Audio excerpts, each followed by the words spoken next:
Hello! Welcome to my dressing room. Come on in. Take a look around. Welcome to the Future Ancestors Podcast, a bi-weekly podcast hosted by Jason Ensight and me, Kat Serrano. This week, we're doing something a little different. This isn't your traditional Future Ancestors episode. We've been given exclusive access to hang with Kay Sibal in her dressing room as she prepares for her show. If you haven't checked out her dressing room tour, check it out on our Instagram at futureancestors.tv or YouTube at futureancestors.tv. We're connecting generations through every conversation. Thank you for joining us, and let's get into the conversation. So tell us about your role in Six. My role in Six, I love her, first of all. She is so fabulous and intelligent and confident. It's Catherine Howard, and she's the fifth wife of Henry VIII. And she is known for being beheaded. There are two wives of Henry VIII who were beheaded. The first one being Anne Boleyn, the second one being Catherine Howard. She sings a song, All You Want to Do, which is such a good song. Such a catchy song. And yeah, she just has a really important story to tell. And so I love her. Can you tell us about the coincidence of your audition for The Voice and for Six? Basically, the timing of it was so back-to-back. I was filming for The Voice last year, and when I got the call that Six wanted to see me for another round of callbacks, I was still filming for The Voice. And I basically wasn't sure if I was going to be available to come and be seen by them again. Mind you, this was like the third year in a row that they've had me come to New York to audition for the show. And I wasn't sure if I was going to be available, and I basically had to wait until my next round on The Voice to see if I was going to make it to the next round or not. And I ended up being knocked out. So I ended up losing my round on The Voice, and which was a bummer, but then it also meant that I could be available to fly to New York to like audition for Six again. And so, yeah, I ended up auditioning for my final round of the show, right off the heels of filming for The Voice, and it must have been the confidence and the growth or whatever. My comfortable being in a vocal competition, I don't know, but that was finally the round that I ended up booking it for.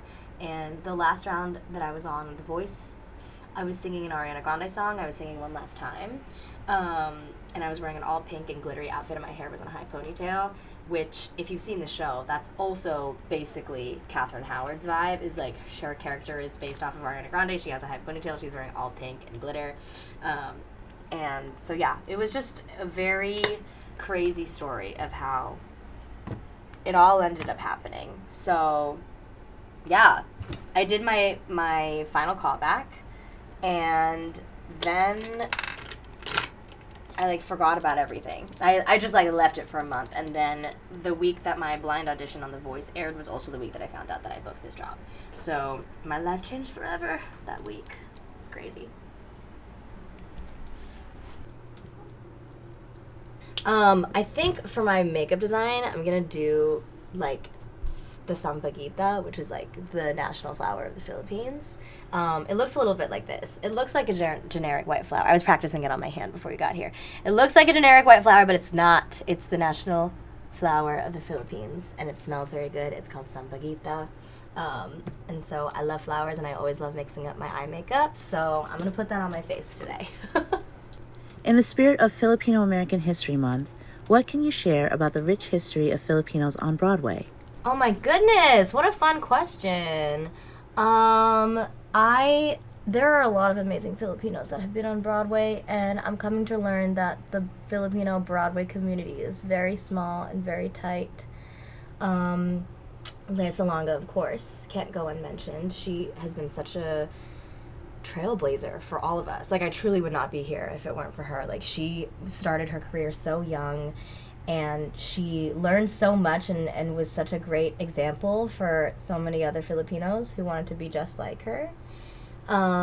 She was in Miss Saigon. She was in Les Mis. She was the voice of Jasmine, and Mulan. in the Disney princess movies. So she has done so many things. Like, she has such an outstanding career, and she's Filipina, and you know, for a long time there weren't that many, like, role models for us like her. So she was the only one, it felt like, for a while. And ever since then, there have definitely been more. I also, like, I love Lea Salonga for being as outspoken as she is. Like, you know, one of the things that I hope my legacy is as, like, a Filipina on Broadway and, like, a Filipina performer is I want to be somebody that, like, teaches people like me that they can be outspoken. Like, they're allowed to be outspoken despite being taught to, I guess, like, follow rules and be obedient. At least that's a lot of what I was taught when I was a kid, which can only go so far, in my opinion. So Lea Salonga is very outspoken about issues that matter to her. She uses her platform for a lot of good in the world, and so, yeah, she is an awesome Broadway legend. She worked across the street from us for a second. Like, when I first got here, she was in that Sondheim show across the street, and I was like, oh, Lea Salonga's my coworker. No way. I never met her. I'll meet her one day, but I haven't met her yet. Eva Nobizada is also an iconic Filipina on Broadway. If you don't know her, you should.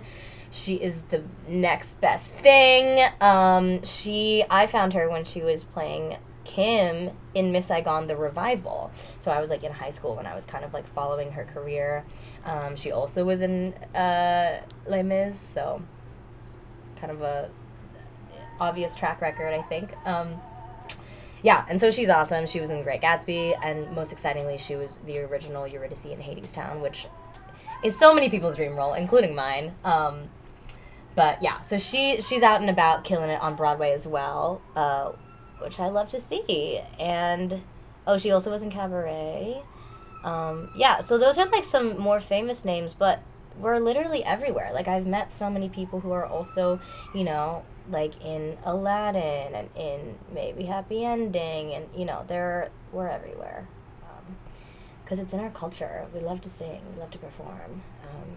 And it's so wonderful that we have increased in representation over the years.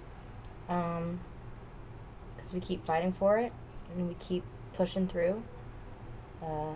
I love that there are so many more people that I can name than I once was able to name. So, yeah. So 2025 is a historic year for Filipinos on Broadway. We had Nicole Scherzinger, Darren Criss, and yourself, to name a few. What does it mean to you to be a part of this historical time? It means so much, because I feel like it's finally starting to look like what I was only dreaming of what it would look like when I was in high school. Like, when I was in high school, I feel like the only people that I had were, like, Lea Salonga and Eva Nobizada, and the ones who were, like, really, really famous. I know that there were so many amazing people who were working who unfortunately just didn't make it to my radar as a kid in California. So now I'm, like, seeing so many more people, and Lea Salonga posted, like, she was highlighting a bunch of Filipinos that were on Broadway, and I was like, wow, that's actually so many Filipino leads. Like, it's just something that I only ever dreamed of when I was younger. So it feels incredible to be a part of it. It feels like an honor to be here, definitely. Yeah. Where's your family from in the Philippines, and what's your favorite place to visit when you're there? Let's see. Both my parents are from Manila and Quezon City. Like, they're from the city. My dad's family traces back to Tarlac. And I always forget where my mom's from. This is what I said on the pod, too. Like, I should have asked her before you came, but I literally always forget. But somewhere in Ilocos. Cut that out if that sounds dumb. I don't know. But she does understand Ilocano, which is cool. That's another language in the Philippines. And my favorite place to go in the Philippines, other than, like, I love just going to, like, my uncle's house. Like, my aunt and uncle's house in the Philippines. They just have an awesome house, and they have a karaoke machine, and that, you know, I just have good memories there. I went to Palawan with my friends. We did a very touristy trip when I just graduated high school, and it was so fun. I think the best thing about, in my perspective, and this is my very, like, Filipino American perspective, but my favorite thing about having visited the Philippines is just, like, the natural beauty of that place. Like, it's so gorgeous if you, like, go further out from the city, and, you know, the beaches are unreal, the nature is unreal, like, yeah. But Palawan was really, really fun. Cooking is one of the ways you stay connected to your Filipino roots. What's been your favorite dish to make, and what have you learned about being Filipino from your cooking journey? Oh my goodness. Also progress on the flour. Not bad, huh? Ooh, my favorite thing, this is so simple, but I made arroz caldo one week, and it was so good. It's so simple to make, and I just made a huge pot of it at the beginning of the week, and I went home every single night after the show, and I just had a big, warm, comforting, delicious bowl of arroz caldo to have at the end of the day, and it was so great. What was the other question? And what have you learned about being Filipino from your cooking journey? What did I learn? Oh, I'll tell you what I learned. Filipino cooking is actually really simple, because you kind of use the same, like, triangle of ingredients. It's like garlic and soy and onion, I guess. Like, it's all very simple but so flavorful. And also, like, it is healthy. Like, Filipino food is healthy. I feel like a lot of, like, restaurants or, like, Filipino restaurant food are, like, the, like, heavy, like, pork adobo or, like, the lechon or, you know, like, fried lumpia. But, like, there are actually so many other recipes, especially ones that are, like, I don't know. There are just so many, like, comfort food meals that aren't, like, popularized that are actually so healthy and very simple to make. Not saying that I'm an expert at making them at all, but yeah, it's like, it's all very simple. And also, I feel like my experience with Filipino cooking too, like, it's all very intuitive. Like, you're not measuring much, and you're not, like, really, you're just kind of not improvising, but you're following your heart a lot in the kitchen, let's just put it that way. So which is also really fun. I just feel like it's, like, more freeing and a more creative way to, like, express yourself if you're, you know, cooking like that. But yeah, but it's very simple. So, which of your parents was the cook in the house? My mom. Well, actually, half my mom, half me. Because my mom was very smart, very resourceful. She would essentially meal prep. She would do one big Filipino dish at the beginning of the week, and we would eat it, like, throughout, but sometimes if she didn't have time to do that, she would, like, marinate the meat, or, like, she would prep the meal, like, the night before, and then on our way home from work, I would be home from school, and she would be on the phone, like, giving me instructions on, like, how to, like, cook it and stuff. So, like, by the time that she actually got home from work and we were all eating, like, I was the one who, like, did the last part of the cooking, but she did all the prepping and all the instruction giving. So, yeah, but it definitely was my mom. Sometimes my dad would cook, but when he cooked, it'd be, like, spaghetti and, like, Kraft mac and cheese with, like, ground beef. So, yeah, which I'll love to that type of food, too. Or he'd get us KFC. We were always eating KFC with rice. If you know, you know. It's so good. What's a dish you make better than your parents? Oh my god, that's not even a question. I don't have a single thing that I make better than not a single thing I make better than my mom, because she is the best cook. I go to Filipino restaurants and I'm like, this isn't as good as my mom's cooking, so what's going on? So I can't even answer that question to the slightest. There's nothing I make there's nothing I make better than her. Like, I'm thinking about it first. Avocado toast? Like, I don't know. Like, yeah, she is always gonna have me beat. And as a future ancestor, what do you want your legacy to be? I want my legacy to be that Filipinas, Asian women and Filipinas, we don't have to be obedient, submissive, docile.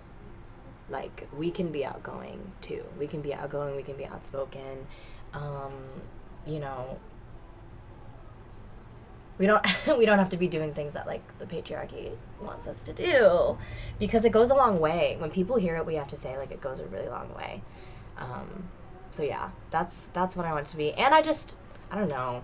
There are so many ways to be Filipino, and that it sounds obvious, me saying it right now, but growing up, I just didn't have many examples of, like, the Asian girl also being, like, the like loud and funny girl, or like the one who was like also singing, or the one who was like the lead of the band. Like I feel like I didn't have as many examples of that, and now we see so many different ways that like Asian women can be, especially like on like TV and on stage and stuff. And you know, we're not just like the nerdy quiet ones with like streaks in our hair. And if you are that, like, so fabulous. But like there are so many ways to be an Asian woman, and we don't have to live in within the lines of like what people expect us to be. Like we don't have to give in to that in order to get people to accept us if that's not what we want. So also just like, yeah, I hope as a future ancestor I can just like be a reminder that like you can be exactly who you are, and people are still gonna accept you and understand you.